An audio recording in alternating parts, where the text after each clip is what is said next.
Hi there, Shirley. Yes, the crowd is leaving now after the president spoke for about an hour. You can see behind me many members of law enforcement, in fact, cadets, who are eventually going to become Nassau County police officers. The president spoke not just about public safety and immigration, which this event was sort of billed as, but also the war in Iran, mentioning at one point that the Strait of Hormuz, he'd like to make it into an American territory. He also addressed the economy and his perceived accomplishments there. But today around Nassau County has really felt like a kickoff to the campaign season here in New York State. I always try to be first in line because I'd like to be either right in the front or sitting behind him. That's why Edward Young arrived here at the Nassau County Police Department Center for Training and Intelligence just before 3 in the morning.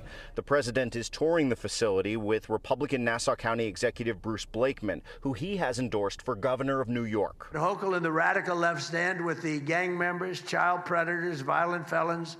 We stand with hardworking New Yorkers. We stand with the great people of law enforcement. The visit comes as the general election is ramping up in New York State, and Democratic Governor Kathy Hochul is enforcing a new law that requires all counties, like Nassau County, to end their agreements with ICE and the federal government in helping with civil immigration enforcement. They said that our agreement with ICE was cruel.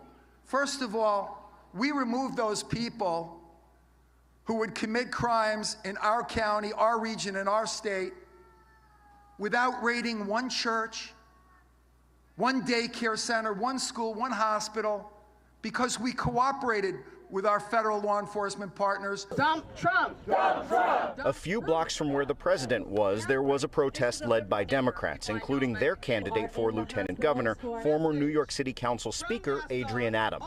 Bruce Blakeman isn't just backing Trump, he is his loudest cheerleader. Are you tired of the noise today? Within the last few days, there was a new poll from Siena that showed Hochul leading Blakeman by 10 points. Republicans are spinning that as an encouraging sign, considering how Democratic-leaning New York State tends to be. New Yorkers are ready and fired up, ready to vote, ready to go. You worried about that poll? We are very excited about the momentum of this race, this historical ticket, and we intend to win in November.